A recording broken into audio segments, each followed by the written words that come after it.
Hey, everyone. Welcome back to our channel. I am Angela O'Hare, your favorite Las Vegas realtor. And I'm Rob Howe, Rockstar Realtor. And welcome to our monthly market update. Today, we're going to be going over September 2024 numbers, as well as some new construction incentives and who won last month's bets. So the market is quite interesting, wouldn't you say? I would definitely say interesting. I've had a lot of energy to talk about it because it's so interesting. It's an understatement, right? Yeah. It's a different vibe out there, I think, right now. Yeah. Vibe, energy. It's fun for me. I feel like, is it fun for you? Not really. No. Well, the thing that I'm noticing, I forgot my glasses. Let me just text. Yeah, I would like to know what's happening. For me is I have a lot of clients that want to interview me.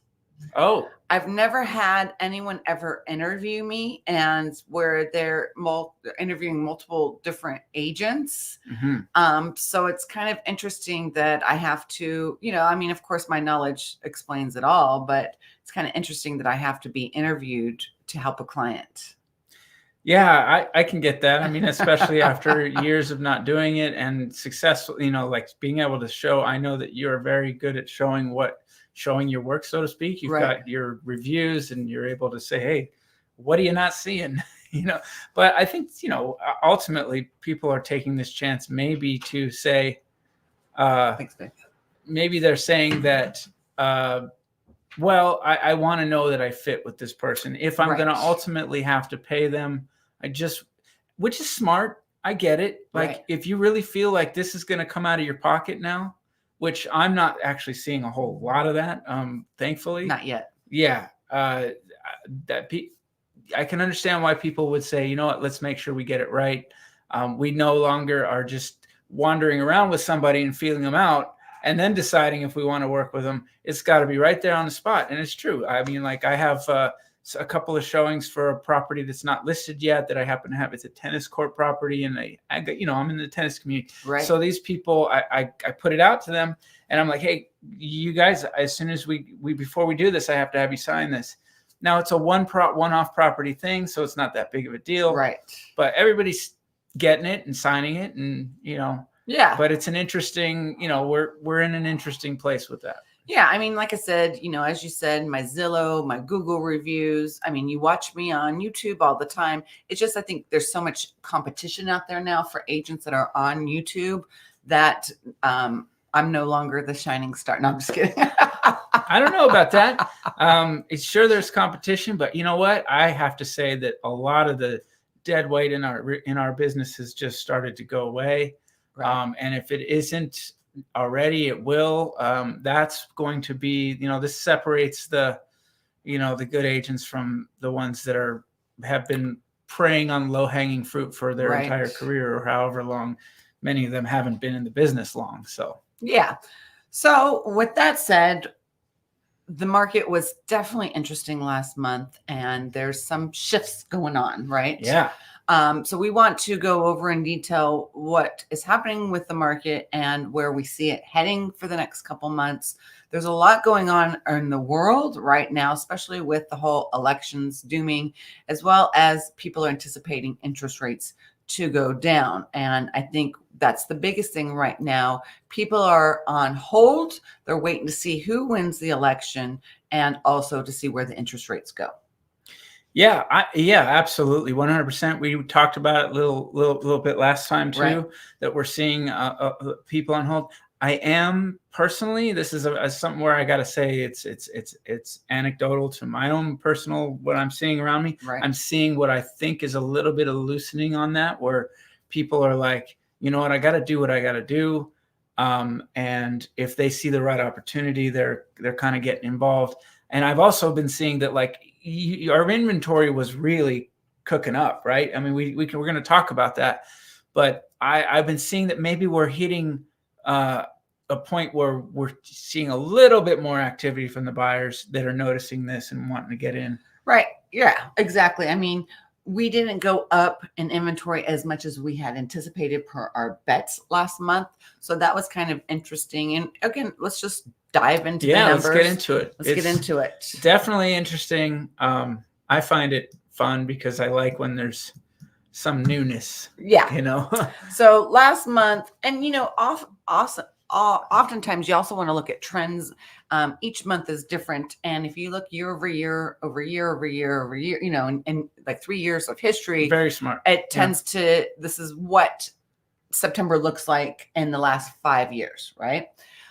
So we had very little closings last month. We only had 1,791 single family homes that sold, which is actually down 16.2% from the prior month. Yeah. And then 1.6% from the prior year. Yeah. So last year, obviously we were really, and last year was a really bad month. I mean, year, right? When it came to sales and everything. So to be below last year's numbers is pretty crazy in my opinion. It's crazy. It's something that I think I would have anticipated to be even more than 1.6% versus last year. But the fact that we went over 16% down from last month is very significant. I think that's something that I would have thought we would see. The next thing we'll talk about is a little bit of the surprise, but these are low numbers. And you think, well, that's 17, that's a lot. That's almost 1,800 closings for what obviously we're showing the past here. Right.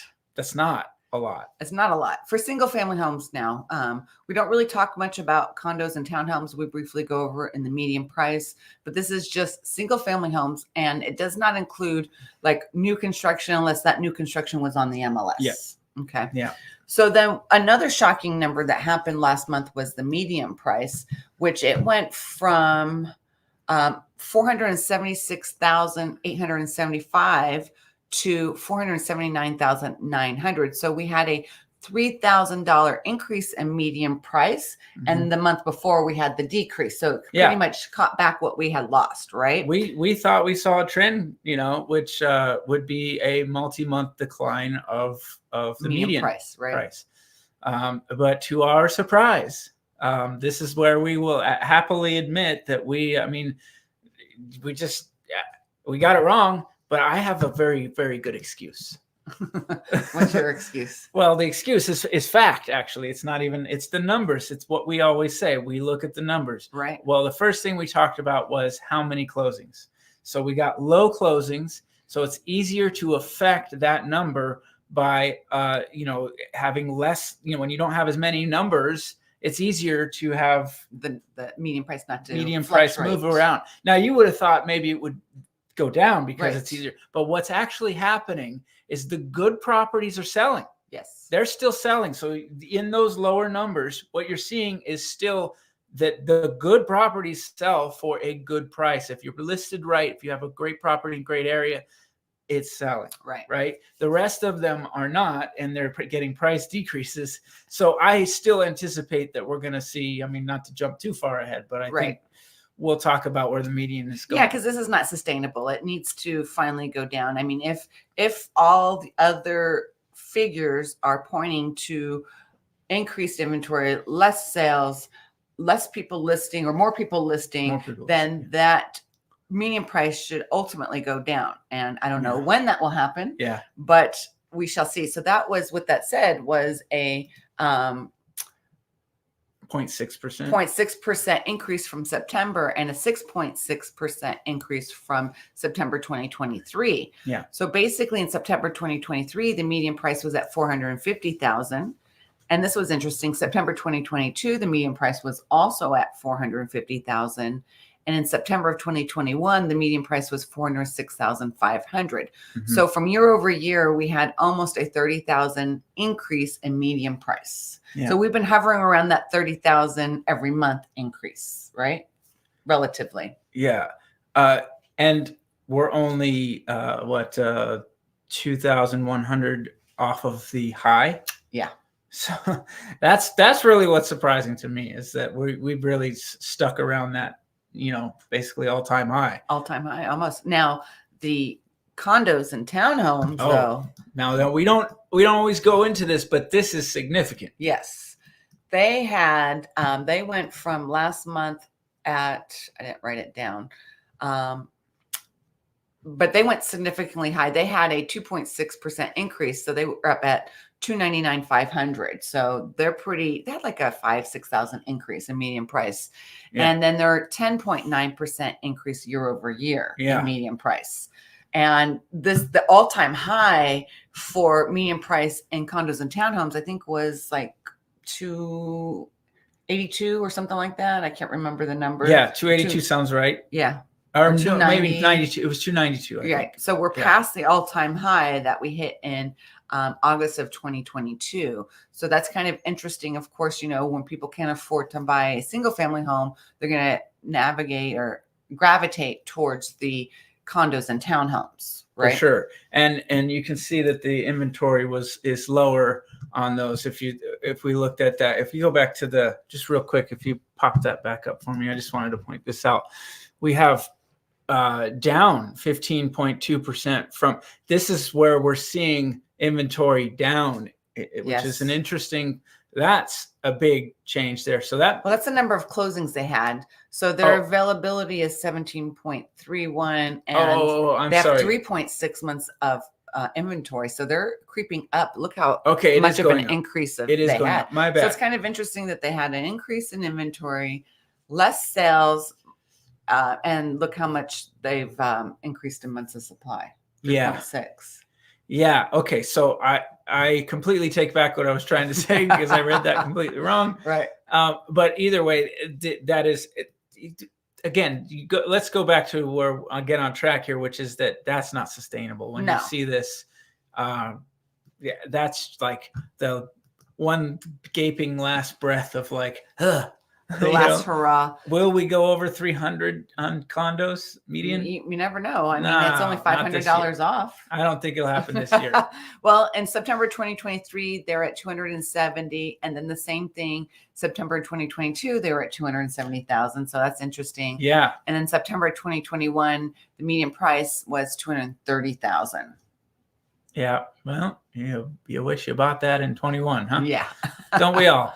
Don't we all? I mean, or sooner, which we did, but. Well, the areas that you're going to see great increases that are still going to be very good areas to buy in. Obviously, Summerlin South, the new Ascension Village, very desirable area. I don't know if I mentioned this in the last market update, but we have a client under contract building a home in the Point, and they bought the King's Gate. When they bought it back in March, they bought it at 1.7 and change $million. And now the base price for that same home is over $1.8 million. So they've already gained 100,000, if not more, in equity, and the house isn't even fully built. Yeah. I mean, that's pretty crazy. So those type of high-end exclusive areas that are very desirable will still see increases. I don't think you'll ever see decreases in the price just because of how high of a demand that area is in Summerlin South. Yeah, and you just don't have anything to compete with. Right. Unless you had some drastic thing, you just aren't going to see that it's not changing. Like they're not suddenly building a whole bunch more. They will eventually in certain areas, but it takes time. Well, I found out, I went to a builder seminar or expo. Oh, cool. And they will be building 400 additional homes right behind Mesa Ridge. If you go on Ascension and you keep on going, that cul-de-sac. It's like in the back of Pulte, and they're going to have their own community centers. So to me, it's going to be like another Reverence back there. Okay. And they're going to have 400 Pulte homes back there. I think it's still going to be part of the Peaks Village. Okay. It's not going to be called Ascension. It's just right around that corner. Yeah, so that's going to be interesting to see how that unfolds. Of course, obviously, they probably will be focusing on Ascension first. And then once Ascension is underway, then they will start focusing on that new little community back there in Summerlin South. Yeah, I saw that they had that, and I was wondering what it would be. I kind of envisioned some beautiful park or something, but no, more houses. More houses. It's what they need over there. Really. Right. So that leads us into the luxury market. And last month we had a total of 127 homes that sold over $1 million for the month of September. And August, we had 138. So it was just like 11 home decrease. But the median price went from increase to 1,475,791. And last month, or in August, that was 1.3 million. So it had 175, a little over 175,000 increase in median price in the luxury market. Yeah, and that just goes. This is always why I mention when we have these lower sales in just the resale market, that and the median rose. Like that's because we have lower numbers, and the proof is right here because it's not necessarily that the luxury market is this suddenly booming over 175,000. It just happens to be the closings that were there, right? And you only have 127 of them, so the median can move pretty drastically. Exactly. And we still get a lot of people moving from the West Coast, like California, Portland, Seattle, people with big bucks wanting to relocate. Everyone's tired of California. Plus, what's going to help that, especially Summerlin South area, is that new Sony studio. Right? That's a big deal, yeah. And especially with Mark Wahlberg promoting it heavily. Yeah, I mean that area. And then popular. The Warner Brothers will be opening up Another by one. UNLV or like a UNLV plot. So as we mentioned in previous videos, Las Vegas is turning into Hollywood 2.0. And in 2027, when that monorail comes, it's going to be even. Yeah. Oh, that's a big deal. That's only like 2.5 years from now. Yeah, that's huge. And the A's are coming. We just saw the Tropicana go down. Yeah, imploded, right? Yeah. So I want to know, are you coming? Are you coming? Are you having trouble? I would get here now before it keeps on going up. Yeah, tell us about what you're trying to do. We'd love to hear from you in the comments. Yeah. Let's see if there's any comments. No comments. Y'all are quiet. We need something said. Yeah. We need something said. Asked of us. Bring it on. All righty. So let's get back to the numbers. And all right. So new listings, we had a total of 2,830 new listings, which is down 10.2% from the previous month, but up 15.6% from the previous year, which, they've gotten a little higher, but if you look at the peak in 2022, which we're going to go over it, look how high that was.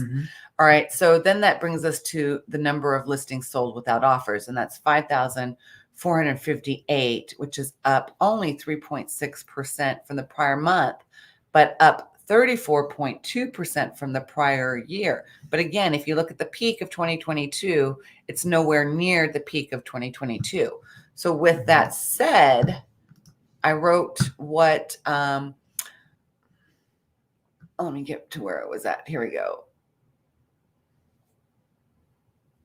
All right. So for September 2023, there were 4,066 single family homes listed without offer. We're at 5,458. So that's 1,392 less homes. But in September of 2022, we had 8,121 single family homes listed without offers. And that was 2,663 more than we have now. Yeah. So obviously, once they started raising the interest rates in June of 2022, people were starting to flood the market with listings, right? They wanted to sell their house, try to sell it as they can. Yeah.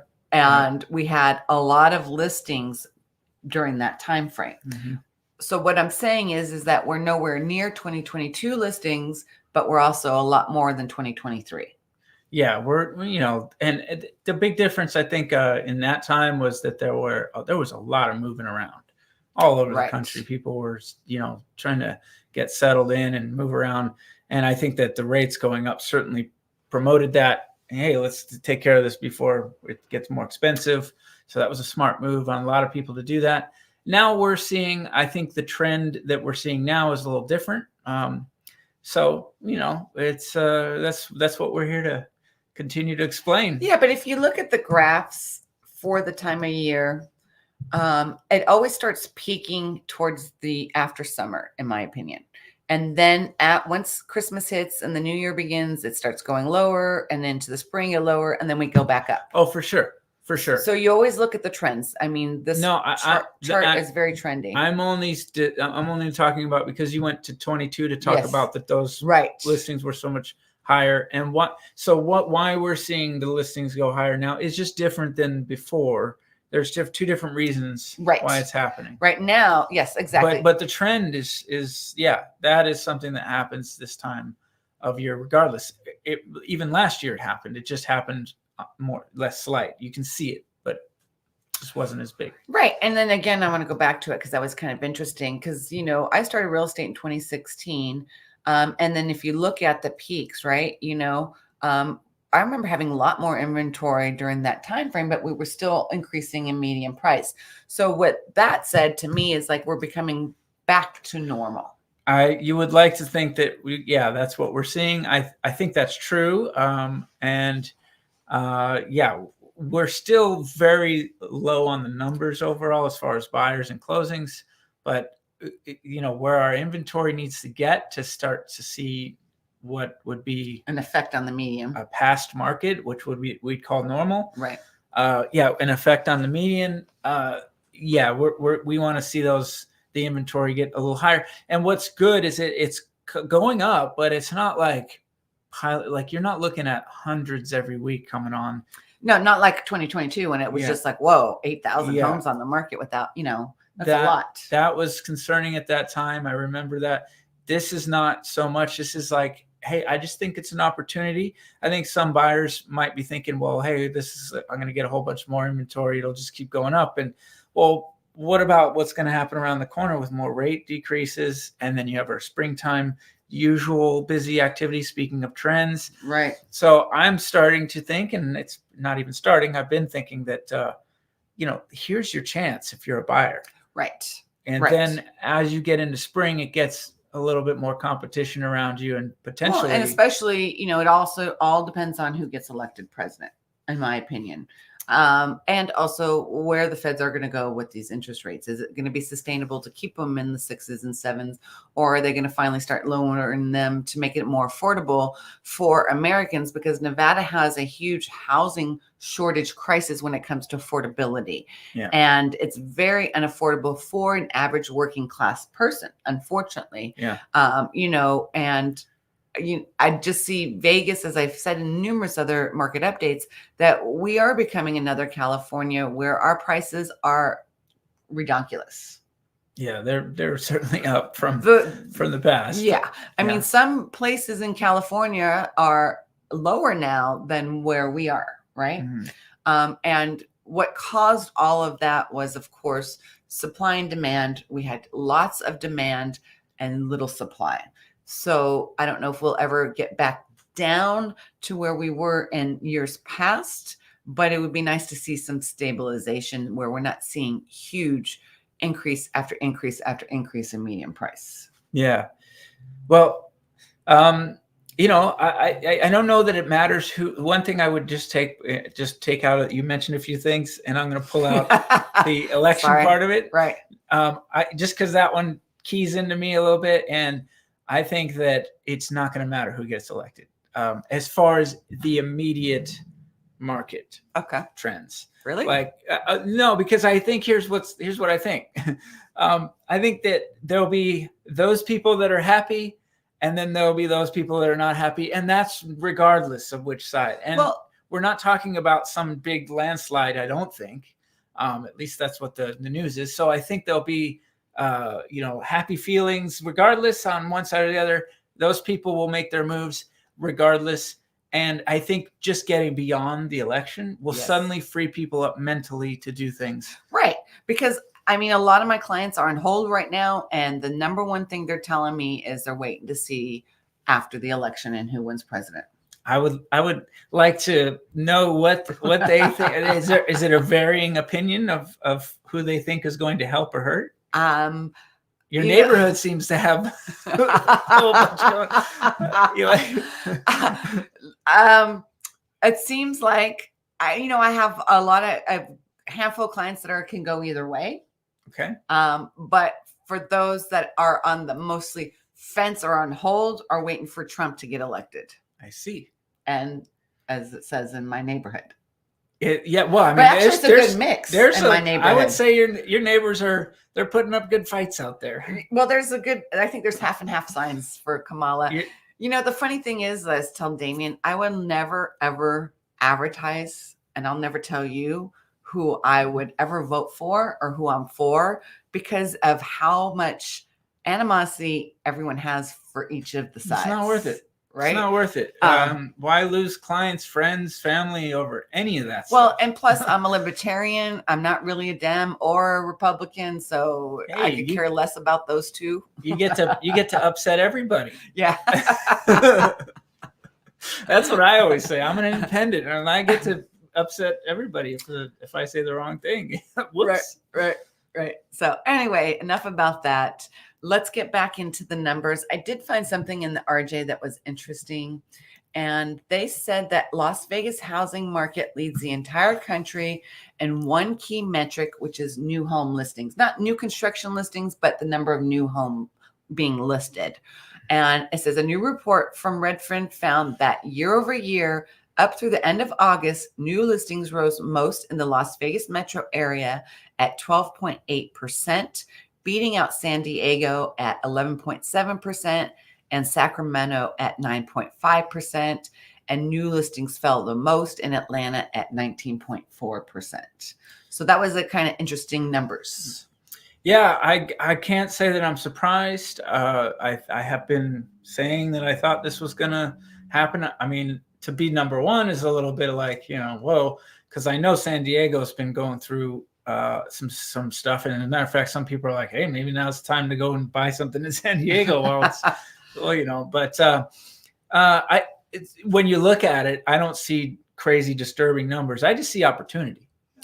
Right now, that's what I see. And that's what I like. If you're interested in buying real estate in Las Vegas, I actually think right now is your best opportunity potentially for quite a while to come.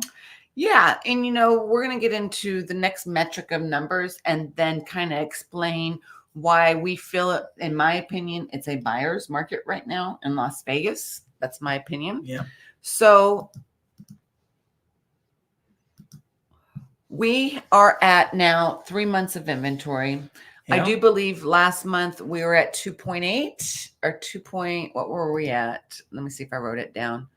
I didn't write it down. So we're at 3 months of inventory, which is up 23.7% from the prior month and 36.5% from the prior year. Yeah. So this time last year, we were at 2.2 months of inventory. But if we go all the way back to 2022 in September, we were at 4 months of inventory. Yep. Boy, it's been a while since we've been at 4 months of inventory. But we're creeping up there. Yeah, and we're at 3. Yeah, but it really feels like that's like, wow. And when we started doing our updates, we would always comment on 6 months was the buyer's market. Right. Like, 6 months of inventory. So that used to be the case. Yes. That we can't even, the new trends are totally different.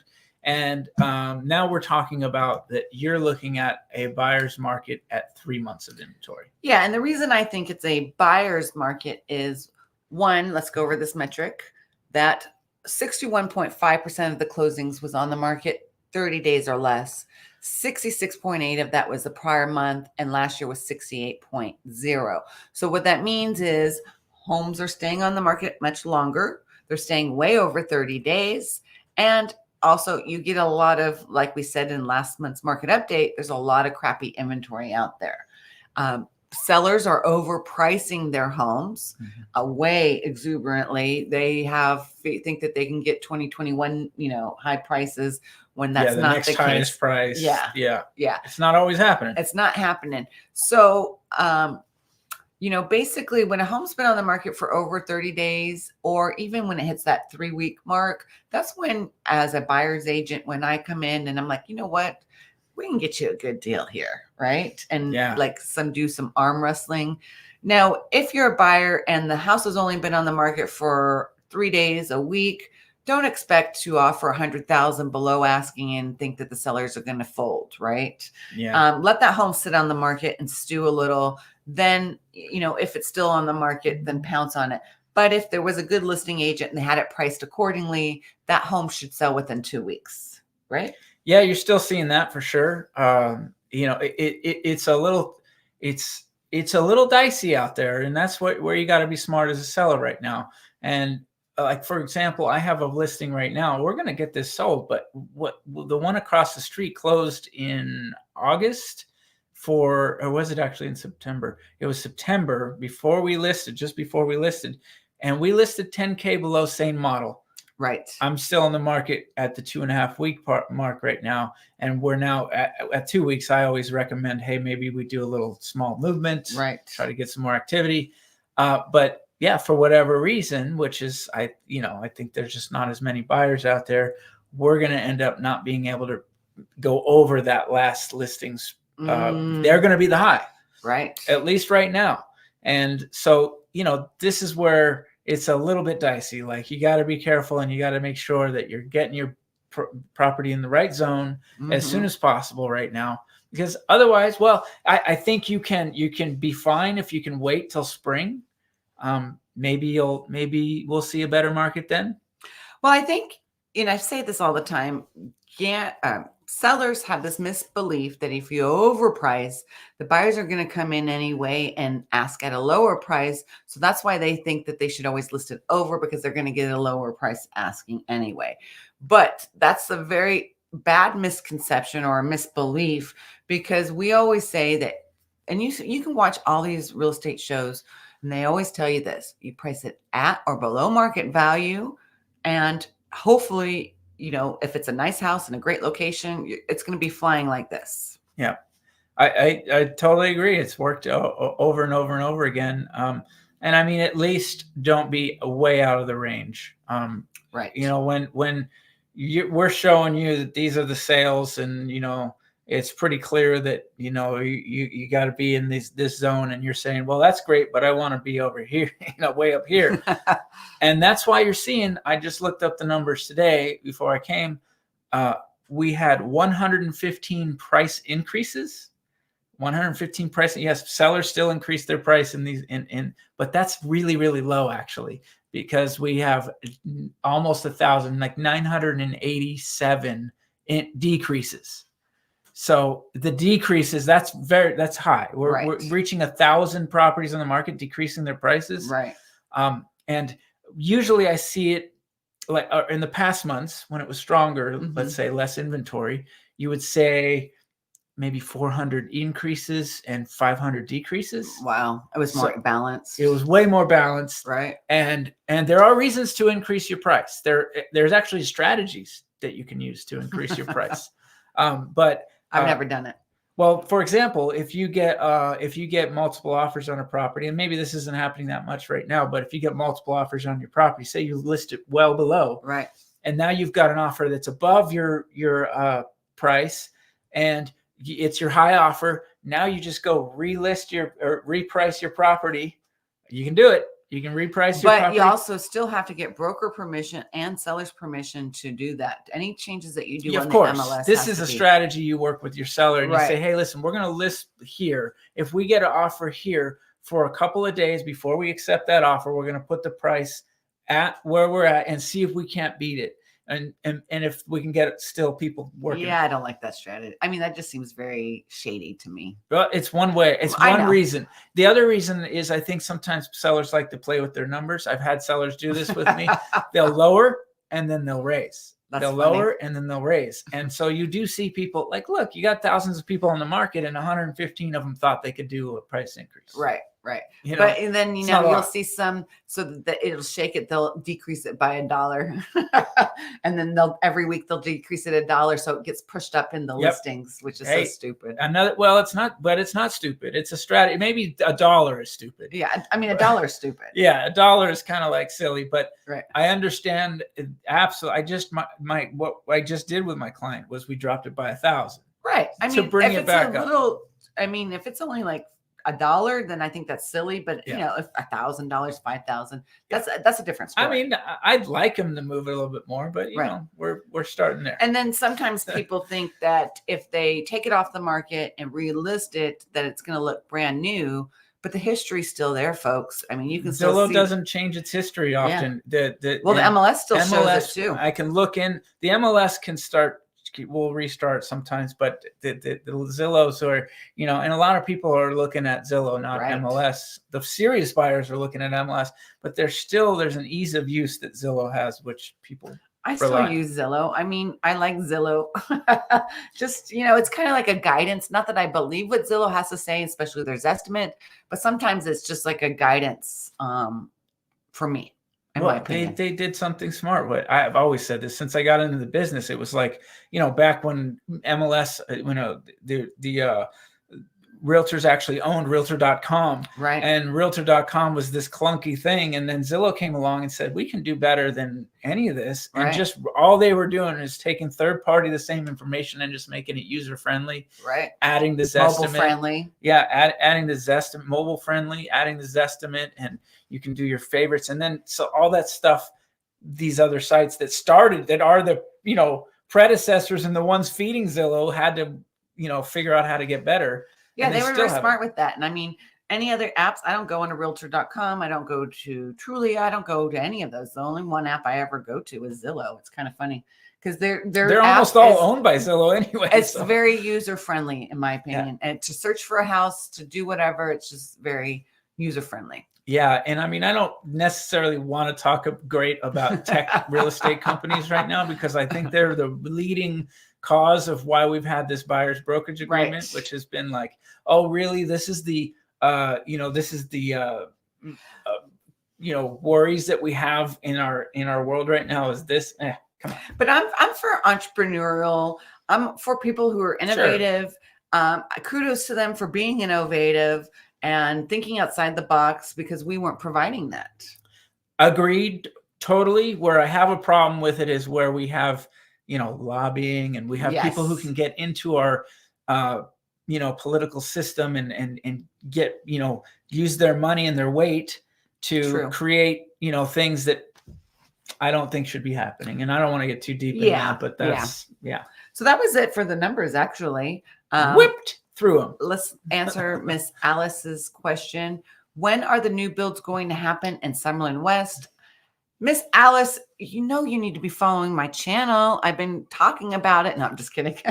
I've just done recent videos on the Grand Park District and I will be doing a video on Monday of all the new construction communities coming soon to Summerlin West. Stay tuned, watch it.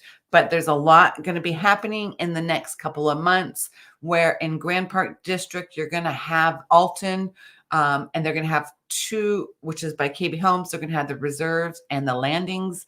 They'll be opening up this winter. And then also Edgewood by Tri-Point Homes. They're going to be opening at the end of November, beginning of December. So that's very exciting. At least two communities are known to be opening up. I went into detail what other communities and when those communities will be opening in the Grand Park District. So watch my channel, sister, and you'll learn more. Yeah, we don't have much up there anymore. No. There's going to be a new community in Kestrel called Mockingbird by Lennar Homes. Okay. And they're going to be 2-story homes, I think, with next gen suites. Then there's another new community called Lark Hill in the Kestrel Commons Village, which are all townhomes. Mm-hmm. Because as you know, they really didn't complete those two villages, in my opinion, because you see a lot of empty land there. Yeah. And they're taking their sweet time with that area. So, and I think they're just trying to get, they are trying to get done with what they have, which is not much, but some of that product doesn't move as quickly in there. Well, Blacktail's almost sold out. Falcon Crest is sold out. Crested Canyon is sold out. Osprey Ridge is almost sold out. So there's not much anything really there. Again, this new Mockingbird will happen. Viero, that's more 3-story living, right? That's kind of what I'm referring to. Yeah, those Vieros. Yeah. I mean, they did well in Obsidian, which is in the Red Point Square Village. And the Red Point Square, they have Vertex and Cordillera left over there, but those are the condo townhome type living. Yeah. So, my concern with Summerlin West is, thanks, Janet, is that, we're going to have the urban core, right? When the heck is that urban core going to be happening? I heard not for another 5-6 years. Summerlin West dropped the ball when it came to commercial real estate, in my opinion. You have Summerlin North area. There's tons of commercial real estate, shopping, grocery stores. When it comes to Summerlin West, they only have that Albertsons shopping center in the Desert Hills area, and that's it, right? You have to go across the way to the freeway on Charleston to get to any other shopping. So there's so many new homes there. Where's the shopping, the commercial? Where's the new schools? They need new elementary schools. They need new junior high schools. They need new high schools because everyone's going to Palo Verde, and that school is like busting at the seams, in my opinion. Yeah. No, I agree. I think it's a little bit by design, some of the commercial. But the thing is that Summerlin has always been innovative, and throughout the 30 plus years, they had to be more innovative. But they missed the beat, though. They missed the beat these last, I'd say, 10 years. Well, it's been an absolute gangbusters for those areas. Well, the new homes have been, but where's the commercial? Well, that's what I'm saying, though. That's a little by design. That's like, let's worry about getting homes sold, and then But then you got all these kids. Where are they going to go to school? Yeah, there's got to be the sitting planning on that is a different story, maybe. Right. But some of the commercial, I'm just kind of focusing on the commercial, the value of that land and the value of building that goes up every time. You need it more. So, I mean, not rushing to get that done means that whoever is selling that land and selling the commercial, leases and properties there, they do well. Yeah, I know. I mean, it's just, to me, like, especially off of like Mead and 215 where Reverence is, there's that empty space that's going to be part of the urban core as well. It's going to continue all the way down there. I mean, come on, let's put some shopping, some grocery stores, because the people that live in Reverence, they have that Walmart over there in Cheyenne, and then they have Smith's all the way on Lake Mead and Rampart, and then the Albertsons, and they don't have very easy conveniences, right? And I love Reverence. It's probably one of my favorite villages in Summerlin. Yeah, I can assure you the businesses want to get in there and get it going. Yeah, I know they do. Yeah, my rant about Summerlin, folks, but which leads us into the new construction. For the last 2 years, I guess, ever since 2022, when the interest rates were going up, the new home builders started doing a lot of move-in ready homes, and they started lowering the interest rates so that they can still see some movement in the new construction arena, right? So for the last 2 years now, going on the third year, I've been saying this. If you want to buy new construction and you're okay with buying a spec home or a move-in ready home, towards the end of the years when the seller or the builders start really lowering the interest rates. And once the interest rates start going back down, we're not going to see these builders offering all these good incentives. So now more than ever is a very good time to buy new construction, especially those communities that are near closing out. You can actually offer lower prices plus the incentives. I mean, you can just get some really great deals for your buyers, as well as, end of year when these builders are trying to make their fourth quarter sales. Yeah, absolutely. 100%. We've been saying it now for years. You called it a couple of years ago, big time, when there was a really fantastic time. I think this is going to be another very good time.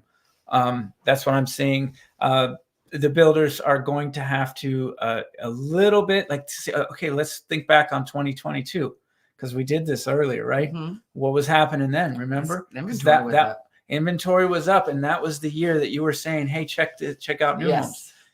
Do you think they might act very similarly? Maybe not quite as strong, but similarly, like where they're going, okay, we got more competition. We need to do a little bit more. Yeah, but there are some builders like Richman American, Cental Communities, and Lennar. They only do stock homes. They only do spec homes. So they build them as they go. It's very rare that you could pick the lot and pick the upgrades right now. They're selling them as they go. They've developed this model for the last few years, and they're sticking to it. Okay, so that wasn't happening as much in 22. No, not as much, but over the last 3 years, 2 years, they've been really heavily focusing solely on, especially when our inventory was so low. They're like, okay, the resale side, there's hardly any inventory.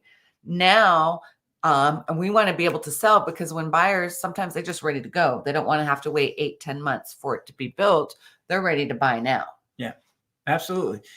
Well, that definitely lends itself even to what I'm saying, which is that I think that the builders could be looking. I'm starting to get some emails from them about seeing more and more. That kind of always tells me what's going on when I'm seeing emails from not just the resales but the builders, right? And what they're saying, and they're saying, hey, we got these standing inventory events and things like that. Yeah, I mean, if you wanted a move-in ready Pulte home, you should have bought a couple of months ago, because they had 1.99, 2.99, 3.99, I think 4.99 locked in from years 4 through 30. I mean, that was a phenomenal rates. Yeah. Well, we'll see. Maybe you'll see. Well, we'll go over what are they offering right now? They're not offering as good as they were. Well, they but might as get time there. changes, they may, Yes. pay attention to our channels and Yes. our website, because we'll continuously talk about it. We took a slight break for a few months going over new construction because there was other important things going on with the whole new NAR lawsuit, right? Yeah, and it was about the same. It was always the same. Yeah, same thing. It wasn't worth going over. Now I think you're going to start seeing some changes a little bit. Exactly. So Century Communities right now is having what's called a Deals That Say Wow event. And basically you get a fixed 30-year interest rate. If you use their in-house lender, Inspire Home Loans, you get 4.25% interest rate on a VA and FHA loan, which last month they were a lot lower. So September, I think, is the best time. September. I'd like to study and analyze this. And as the months go, they may have another good month, but it's not as good as that September timeframe, because some builders' quarters end differently than others, right? And also, of course, as we get closer to the fourth year as well, their fiscal year ends differently. That's what I meant. So basically, if you go under contract and close by November 29th is when you can get those interest rate on their move-in ready homes. And then on the conventional one, it's 5.625, but their website hasn't updated. It says from now until the October 9th. So, but they're always continuously doing these deals. Central Community always has some kind of deals going on. And they're the only builder that now you can buy a home online, where you click and you can purchase a home online. But the most important thing is you still see the house with your real estate agent. That agent communicates with the sales rep that's there, lets the sales rep know that we're going to be making an offer, and that's how the contracts generate. And then any incentives that you negotiated, then the agent knows, and then they can key in those new incentives that was negotiated. So, but if you are a savvy buyer, or if you are a buyer, I wouldn't just go online and buy a home through Century without speaking to your real estate agent. Yeah, definitely not. So Lennar Homes just announced their biggest sale of the year, where they're having mega savings. Their promotional loan program, which is a temporary 2-to-1 buy down, I think, or 3-to-1 buy down, where it's 2.99% the first year, 3.99% the second year, and 4.99% from years 3 through 30. Plus, they're offering an additional $8,000 in closing costs.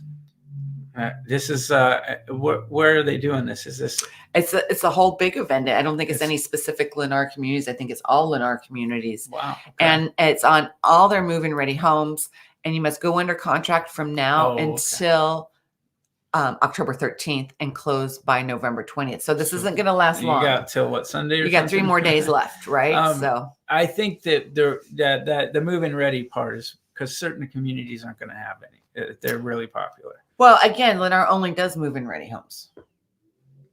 Yeah, well, I mean, okay, so from now, then they're saying all their homes? Yeah, pretty much all their homes.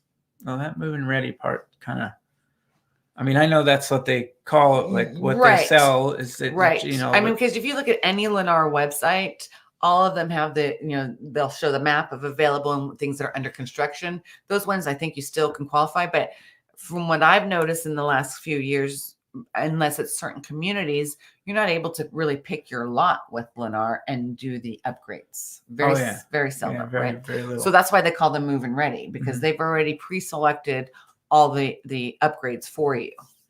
Okay. Now, Pulte changed it. They had this phenomenal deal that I was telling you about last month. Now they only have a 30-year fixed rate at 4.99% and must go under contract from now and close by December 31st. Still not bad. No. And, you're seeing that in the new home markets, the rates are better. Oh, I mean, it's much better than the resale, right? What they're able to do with their lenders is well, they have these funds that they feed into the lenders to be able to do this. Now, Toll Brothers did have an sales event, and they were at 2.99%, but that ended. They're having a new event starting sometime. I'm sure you get the Toll Brothers email. It's their October event, but it's Toll Brothers is very secretive, and they never really tell you what that event is because it's depending on each community, right? Yeah. Every community has a different incentive, so they just have the national sales event that's happening. Yeah, I think they kind of want to take a look at in real time at what they have going on and say, okay, this over here, this over here, this over here. Right. Now, Richman American is also offering a 30-year fixed rate, but you must go under contract by October 13th, again, by this weekend. Richman American is another builder that does the spec homes, and they're always having something going on. There's always something, right? Right now for VA and FHA loan, it's at 3.99%. And for a conventional loan, it's 4.75%. And you must close by December 31st. Yeah, I mean, they're all doable. Yeah, I mean, it's still much lower than what the interest rates are now. Yeah. And then lastly is Taylor Morrison. And I haven't seen Taylor Morrison around in a while. Hopefully Summerlin will be getting some Taylor Morrison communities soon, but they're having their national open house event, and they're offering a limited time fixed interest rate at 4.5% on a 30-year fix on all their select quick move-in homes. Again, you have to enter into a contract from now until the 13th and close by November 27th. So if you want to buy new construction, this weekend is the time. Call us so we can show you and take you out. Yep. Right. It's looking like they are making a push. Every time we've said this, you can look back and see that it was spot on. So, if you are really getting serious about buying a new home, you want to do it now. Yep. You want to read what Tyler said? Yeah. Tyler, looking in Inspirata are renting. It costs us about $700-800 less per month to rent than buy with 20% down. What the heck? That's just P&I, taxes, insurance, and HOA. So the rental, what they're saying is that they're spending a lot less to rent than to buy a house right now, which makes sense. I mean, I totally get it, right? I have clients that are buying a home in Tempo by Tri-Point Homes down in the Southwest area, and even at the 5.99% interest rate and putting money down, their mortgage payments are like $4,000 or $5,000. I'm like, wow. I mean, that's just unheard of. So, Tyler, you're absolutely right. It's just ridiculous how expensive mortgages and compared to rent. So ultimately, people are still renting because it's cheaper to rent than it is to buy a home. But at the same token, you're paying someone else's mortgage, and all that money you could have been saving is going somewhere else. Yeah. I mean, it's going to be uncomfortable one way or the other. Right. That's the way I look at it right now. I'm not a renter. That part of my life is behind me. I don't like renting. I think a lot of people don't. There are situations that temporarily, if you want to see what your options are, let me move to Vegas. Maybe I don't want to stay here forever. Let me find out. Right. Sure. Rent for a year and see if you want to be here. But I'd say for the long run, you really do want to be trying your best to get into a purchase. Now, Tyler is talking about something that is the big reason why we have so far fewer sales right now. Right. It's not because people don't want to buy. It's because it's very difficult to buy. I mean, it's a working class person, middle class person has to make over probably, I would say, $150,000 a year to even just afford a decent home. Yeah, I mean, it's not easy. And it's one of the reasons why I think right now, when I look at things, if you're in a position to buy, that's why I'm saying that this market in the next few months is Right. really good for you. I do think that I don't know that this changes for a while, like maybe a long while. There's been a lot of doomers that keep saying this, and we've been saying this since we've been doing this for 4 Right. years now, which is wild. It's been 4 years every time I say it. It feels longer though, in a sense. Yeah, we've been saying it a long time. Yes. I mean, it feels longer that we've been doing this. We've known each other longer. And we have been saying this a long time. And every time we've been, these people are wrong and they just keep being wrong about where this market is headed. I think they're going to continue to be wrong. And it's just going to cost you more next year to buy. Maybe rates are a little lower, but then prices are probably going to be higher. And your competition is going to be more. Someone was like commented, like the silliest thing that we said was, if interest rates go down, how does prices go up? Well, because now you have more demand, more people are coming out of the woodwork.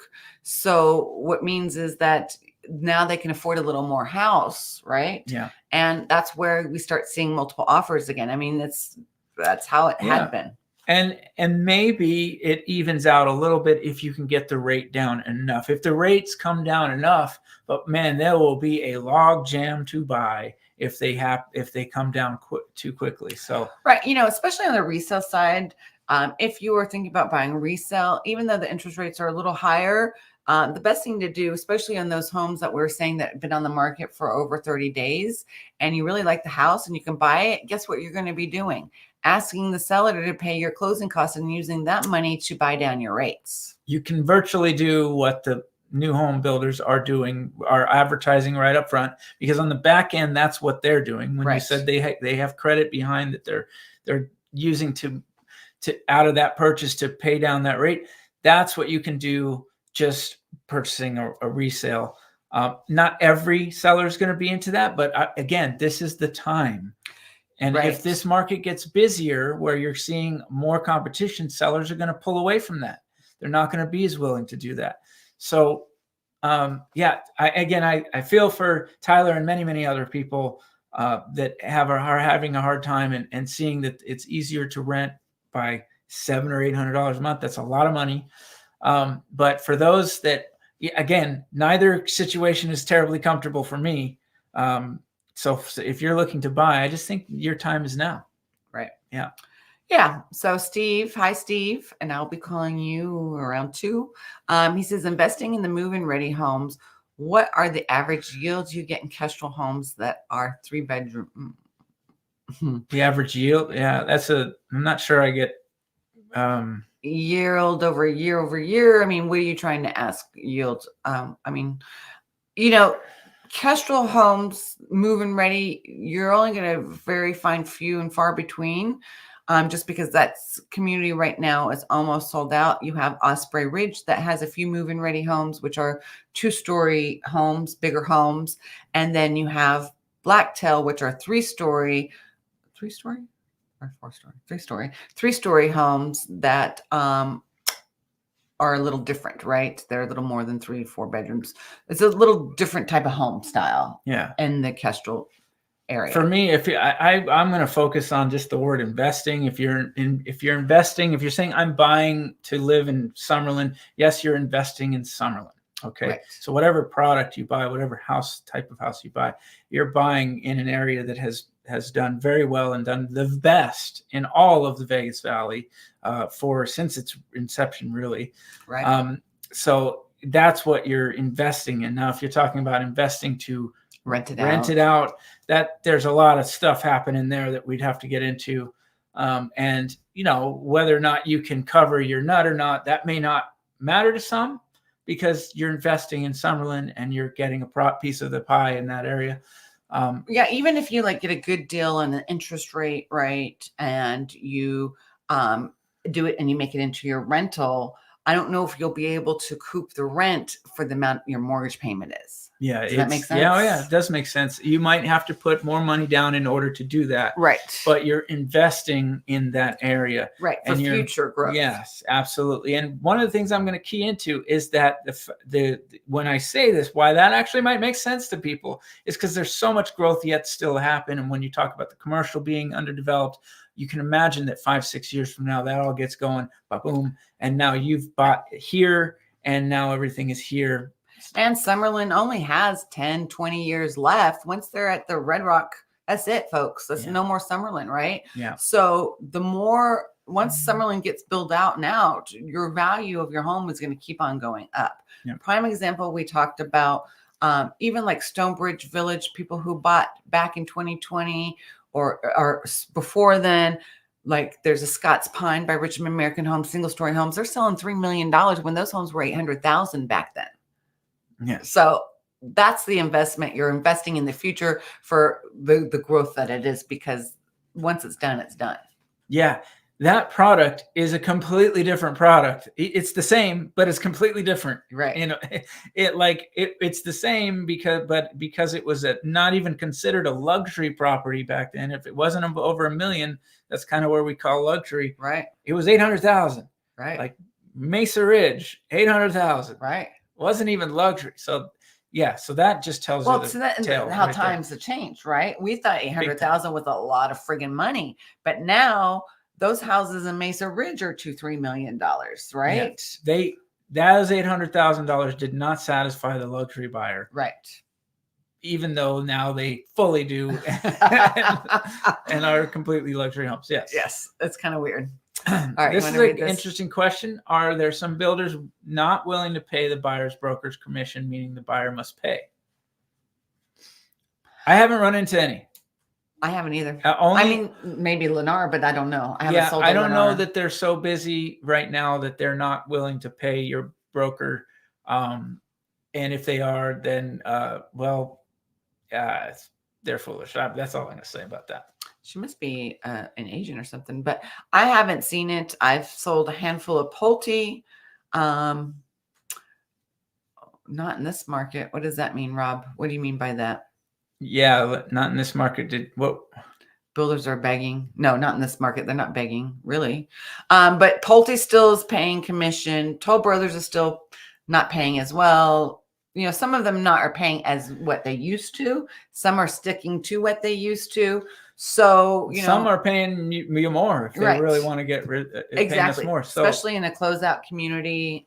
Most of them are paying. And so as far as we know. Right. And that's where another telltale tape of where we are versus maybe last year to this year, where there was a lot less inventory on the resale side, and so builders could get away with a little bit more. Yes, yeah. When the market's like really good, then that's when the builders start cutting back, and then when they need us, then they'll start offering us more. Right? Mm-hmm. It's like a seesaw. Yeah. Builders are covering buyers' agents' commission in this market. That's what I mean. Yep. Oh yeah, definitely. Yeah. They have been. You know, there's always those tried and true builders like Pulte that never deferred. They never waver. Never waver. They're like solid. I will sell Pulte all day long, right? Just because of how they've always treated me. Builders need me. Yes, they do. Yeah.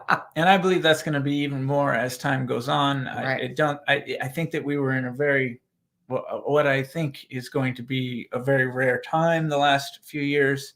And we're going to get back to a little bit more. It's still going to be different. It's not going to be what it was prior to 2020 or sooner than that. It's just going to be a little bit, I think we'll have a little bit more on the market. Right. Because before 2020, very seldom did builders do standing inventory. It was like begging them to have one, right? And as soon as they got that standing inventory, man, that shit was snapped up right away. But then after COVID and the lack of inventory, builders were smart. Like, you know what? People want houses. Let's feed this demand for houses. Yeah. And let's not build these little boxes that have vinyl floors and, crappy that, right. Tile top. They started building them to a level that when they just, we're going to build them for you. You walk in and say, this is nice. All right. I don't need to do a lot of change. I don't feel like I'm getting sort of a half-baked builder grade home. Yeah, a half-baked home, builder grade. Yeah. Builder, that makes slight but vomit. Now they've like really stepped up their game. They have a design team, pick out the options, the desirability that people like, the upgrades that people like with the 15-foot sliders, the nice LVP throughout, and then just carpeting in the bedrooms. They've really stepped up their game with their move-in ready homes, or spec homes that we call them. So I'm glad that this trend because, a lot of people want new, like I said, and they don't want to wait the 10 months, and they don't care if they have to pick up the design options because they don't have a design bone in them, as long as it's nice looking. Yeah. Right. It can be a problem to have that to need that creativity. Right. You know what I mean? Right. Yeah. Right. So things are changes, and, it's going to be interesting to see how the market will play out in the next 2 months, right? We only got this month and November, December. I've noticed a shift in the market. It's been a little different for me, but luckily I've had a very good year. So this last couple months have been a little different. And, at the same time, I also prayed to the universe that once my pool was done, my pool is finally done, that I could have like a mini vacation. So we've been poolside for the last week. And, I always pray to the universe, when I want business, it'll come. And when I want it to slow down, it'll slow down. Yeah, no, I that's what I said. I had a gangbuster beginning of the year. My summer was pretty slow, right? But I had a lot going on. I got a new lady in my life, a lot of good things, right? But all of a sudden, at the end of this year, I've just been really picking up. So I you got to look back and say you're happy for in this business. We have to be. You're rolling with it. I always say it's not days off, it's time off. When I get the time, I get the time. Otherwise, I'm working. The funny thing is the only time I put out in the universe that I didn't want business, it was my honeymoon and wedding. And man, was I getting inundated that whole weekend? But you see that on every. It's a fact. If you want more business, you plan a vacation. But you announce it publicly. Yeah. Okay. Now, well, I meditate every morning, and I do my prayers and stuff. And so, but when I announce it publicly, so I should announce that I'm going on vacation. Don't call me, and then I'll get the business. Yeah. Yep. You want to read that one? Yeah. Thanks, Rob. Thanks for watching. And how's the existing home market looking currently? Any existing home demand in Sky Canyon? Just curious. I haven't looked at the. You've been selling a lot there lately, or I have showing a lot. But it's been long, over 30 days now since I was really over there a lot. Right. And I haven't looked at what the resale. Last time I was looking, there was some availability of resales. If that's what you're asking. Yeah, I mean, like I go in cycles. Like half the time I'll spend in the Northwest in Sky Canyon all the time in Sunstone, and then I'm down here in the Southwest in summer. So it's like I go in cycles. So I haven't been to Sky Canyon in a while. I don't know if they're going to have any more new construction coming to the area. I think they're pretty much they're going to start a new project above it, but it's not Sky Canyon. It's like that's above Sky Hills. That's above, next to Sky Hills and above Sky Canyon. Yeah. So that's going to be like a 3,500, if not more, but it's the same builder as Sky Hills and Sky Canyon. Mm-hmm. And they're going to have lots of trails. Same developer. Developer. And I hope they have, I really like Sky Canyon a lot. Sky Canyon is going to do very well. It has done very well. They've increased their prices. Yeah. It's basically everything's closing out. You got, I think, what do you got? Century over there. That's still Century is like the major one right now, because Toll Brothers is almost gone. Basically done. Yeah. Yeah. And then you got the Citrine right there, but that's not really Sky Canyon. And pretty soon you'll be seeing that casino being built right there. Oh yeah. They do have a big area for a casino. And then also, if you're interested in the Kyle Canyon, they're opening new lots in their Royal Alpine Ridge and Arroyo Peak. They're opening more lots, and then going to be opening another community back up there too. So that's good. I like the Tri-Point homes. Are there plans for commercial building in Sunstone area? That's a good question, Kim. I don't know. I haven't heard anything. Every month I go to the Clark County Commission to look at building plans.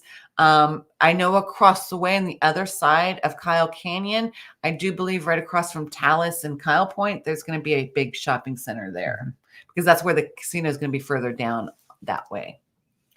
So remind me, Sunstone is on the other side of the freeway, Yeah. right? Yeah. Yeah, By Trilogy Sunstone. yeah, it doesn't have a ton of commercial there. That's for sure. No. Yeah. I mean, everyone goes to Sky Canyon, Smith's area and shopping. I mean, but it's still super close. It's only 10 minutes away from Centennial Hills Shopping Center and also the Costco that's on Decatur and 215 in North Las Vegas.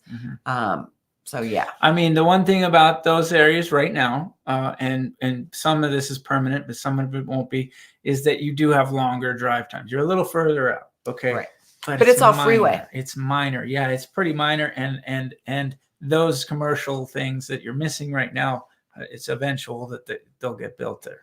Yeah, I mean, 5 minutes away though is that big shopping center in Smith's. Yeah, so I mean, there's lots of. It's not you're not desperate. And then 10 minutes away, you got Centennial Hills that has tons of stuff up there. I love Centennial Hills.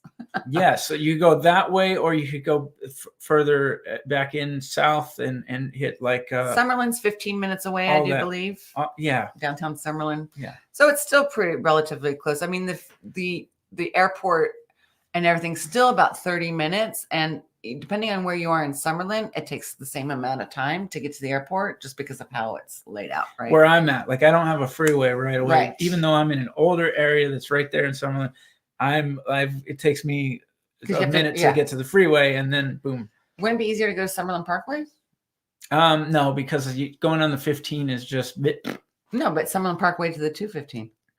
Summerlin Parkway to 215. No. Because you get off Charleston. I'd have to go west and then go. Yeah, but that's better than going straight through Charleston. It's actually not. Oh, no, okay. I go over to Flamingo and then go. It's a weird, but Google knows. I trust the maps, and that's what I go by. No, Elkhorn is part of Northwest. It's right before. So the dividing line up there in the Northwest is Decatur. Anything on the east of Decatur is North Las Vegas, and anything west of Decatur is the Northwest. Yep. It's hard to tell when you're right in that area. It looks the same, right? You don't know. I mean, I know we're just shooting the crap right now. We'll get into the bets real quick. We're way over. Okay, let's get into the bets. I'm sorry, I like talking about developments and stuff. Yeah, it's fun. We're getting all this activity. When people are commenting, it's kind of fun to just, because I am just full of information. But I like North Las Vegas, especially the newer parts of North Las Vegas. It has a bad rap, but I think don't listen to the people that say, "Ooh, don't buy in North Las Vegas." Buy in the right parts of North Las Vegas. Yeah, anything by the 215. Lower crime areas, and there are clear areas that are lower crime. Yeah, I mean anything that's in the old part of North Las Vegas, I would not buy in, but anything that's in the newer that was built in the 2000s and above, Aliante is very nice. The Tule Springs, Villages of Tule Springs, there's a lot of great neighborhoods. Anyway, folks, let's get to the bets. Very interesting bets. Yeah. And Rob said that for the median price that we were going to have a $4,000 decrease, where I said we were going to have a $5,000 decrease, and we had a $3,000 increase. I don't know if anyone should really win this just because you were only 1,000. Yeah, we were both super Let's just scratch that one out and call it even. We sucked on that. We sucked on that. Well, we thought surely we can't go up anymore. Surely we've hit our peak. Surely it's time to just. Every bit of evidence. We weren't wrong on the numbers. I don't know how it went up. Well, it's just that when the sales are so low, and we still are seeing quality properties sell, right? That's what you got to chalk it up to, I think. So then, without offers, Rob said $6,450 because he was prices writing me. I said $6,500. I thought surely yes, because it was just increase after increase after increase of inventory, but we only didn't increase it that much. It was only like $200 homes. So there was 5,458 homes listed without offers. Rob was the closest because he prices righted me. I don't know if anyone should have won that one either. Well, that one, you did give me a hard number. I remember wondering if I should go on the east or west of you there. So. Right. And then, but the true winner of this one, months of supply, Rob said 3 months. I said 2.8 months, and it was 3 months of inventory. So that was a true winner. Now it's time to hedge our bets for October. Place our bets. We're hedging them. We're placing them. Hedging is different. What's the difference? Hedging is where you say you have a bet that's out already, and and you might or might not win that bet, so you hedge your bet on the other side so that at least you can be even. Got it. Or maybe it'll be a little. All right. So you went first the last time. Okay. All right. We had a $3,000 decrease the month before the month. Then we had a $3,000 increase. I'm going to go with that trend, and just based off of this logic, I'm going to say we're going to have a $3,000 decrease. Yeah. Next month. That's you put a very tough number for me to have to. I just have to go more. I'm going to go with 3,500. Let's see if it lands right in the middle, and all right, whoever is closest. Sounds good. All right, without offers, we're at 54.58 right now. This is a tough one. And I have to make the first call here. I'm gonna go a little higher than maybe expected here. I'm gonna go at 6,000. Okay. I'm gonna say lower than that. Okay. Since we only saw a 200 increase, I'm gonna say 5,700. Yeah. I had to give you a number that. Oh, wait a minute! I'm writing on the wrong one. Whoops. Oh. Let's do this. Robin Ange bets, because I'm not going to see that. I always go back to this one. Yeah. Okay. So the last one here. This is your choice. That's a toughie. 3, months of supply. Will we have a supply? Dealer's choice. Just kidding. All right. So I'm a pet dad, and I make the worst dad jokes on the planet. Any plans for any future new animals? Not at the moment, but I do have a new cat with my lady. So. Oh, cute. Yeah. What's the name? Her name's Vera Fang. Oh, cute. And she's only barely getting along with me. What color kind? She looks like you're black and white. Oh, the tuxedo? Yeah. I love tuxedo cats. Yeah. All right. So months of supply, sir. This is you, right? Oh, it's me. Yeah. I like that it's you. Actually. I like that it's me too. All right. If you say so. I'm going to say, so we went from 2.8. What was last month's of supply? 2.6 or something? I'm going to say. Yeah, it had to have been a fair, large increase. So 3.3. 3.3. Mm-hmm. Yeah, that is a tough number for me to. I've been seeing a little bit of a pushback lately on this, so this is a tough one. Because I could just go right above you. Yeah. Yeah, let's just go 3.4. I knew you were gonna do that. It was either 3.2 or 3.4. Well, because it didn't increase much last time. You might nail it. You might nail maybe it. I need to start nailing it. Oh, let's see if we have any more comments. Oh, so the area by Craig Ranch Park is actually, there's a community called Craig Ranch, and that's by Cental Communities. But the area by Craig Ranch Park is just Craig Ranch. Yeah. I mean, it's just simple. I like that park a lot. That's a very cool park. Yeah. It has like a skate park, many different zones. You know what? North Las Vegas actually does the best parks. They're even better than Summerlin because of the sheer size that they do. And they have various different things going on. They have a lot of events that they do out at Craig Ranch as well. Yeah. Yeah. I like that park right there. Correct. 15 minutes coming from Orange County. The trip is nothing. All highway, low traffic, easy. Okay, cool. Well, we're going to start wrapping up. Is there any other questions for us? Thank you guys so much for being interactive. We love it when you guys are interactive. Right? Oh, yeah. Oh my goodness. We are way late. And sorry. I gotta. Well, we're going to wrap things up. Scoot. I got to scoot too. Thank you guys so much for watching. Rock on. And do it peacefully. And we'll see you on the next one. Bye, guys. November coming in November. Shocker.